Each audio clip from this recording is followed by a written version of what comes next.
மரியே வாழ்க. அந்தோனியாருக்கு நன்றி, கோடான கொடி நன்றி. ஏன் இங்கே வந்து நான் இன்னும் சொல்ல வந்திருக்கேன்னா, எங்கள் வீட்டுக்கார் ரொம்ப முடியாமல் இந்த இடத்துக்கு நாங்கள் திருவிழா டைமில் வந்திருக்கும் போது ரொம்ப முடியலைன்னா அவர் ரத்தமே இல்லாமல் நாங்கள் பலகீனமாக ரொம்ப கஷ்டப்பட்டு இருந்தோம். 3 பாயிண்ட்டுக்கு வந்துருச்சு ரத்தம்.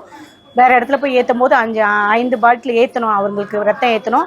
ரத்தம் ஏற்றியும் அவங்களுக்கு சரி வரலை. உடம்பு வந்து ரொம்ப டாய்லெட் வழியாக திருப்பி போக ஆரம்பிச்சிருச்சு. அந்த ஏற்றின ரத்தமும் ரிட்டர்ன் போக ஆரம்பிச்சிருச்சு. திருப்பி நாங்கள் அந்தோனியார் கோயில் திருவிழா அன்றைக்கி நாங்கள் வந்திருக்கோம். 3 நாள் இந்த சாப்பாட்டை சாப்பிட்றாங்க.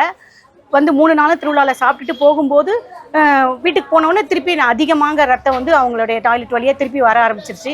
அடுத்த நாள் காலையிலையும் ரொம்ப அதிகமாக இருக்கும். நீங்கள் ஆஸ்பத்திரிக்கு கூட்டிகிட்டு போய் சேருங்க அப்படின்னு சொல்லும்போது நாங்கள் ஆஸ்பத்திரி கூட்டிகிட்டு போய் சேர்க்கும்போது 2 பாயிண்ட் ஆகிடுச்சு. திருப்பி ரத்தம் வந்து சுத்தமாக இல்லாமல் ஆகிடுச்சு.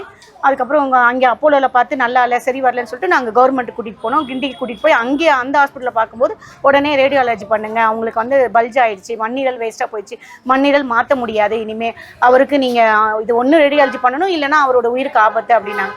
உடனே அடுத்த நாள் அவர் வெளிநாட்டுக்கு வேற போயிட்டார். இன்னைக்கு இங்கே வந்துட்டு ப்ரேயர் பண்ணிட்டு அன்னைக்கு நைட்டே வெளிநாட்டுக்கு போயிட்டார். அந்த நாளே அந்த ரத்தம் வந்துட்டு இருக்கும்போதே வெளிநாட்டுக்கு போனாங்க. அடுத்த 2 நாள் கழிச்சு அவர் அங்கேருந்து நாங்கள் வர வச்சு உடனே அடுத்த நாள் எத்தனை மணிக்கு இங்கே 8:30 மணிக்கு வந்தால் அதே 8:30 மணிக்கு அடுத்த நாள் காலையில் ஆப்ரேஷன் பண்ணுறதுக்கு இந்த அந்தோனியார் மூலியமாக எனக்கு உதவி செய்த மாதாவுக்கும் ஆரோக்கிய தாய்க்கும் மிக மிக நன்றி, கோடான கொடி நன்றிகள். மரியே வாழ்க. இயேசுவுக்கே புகழ்.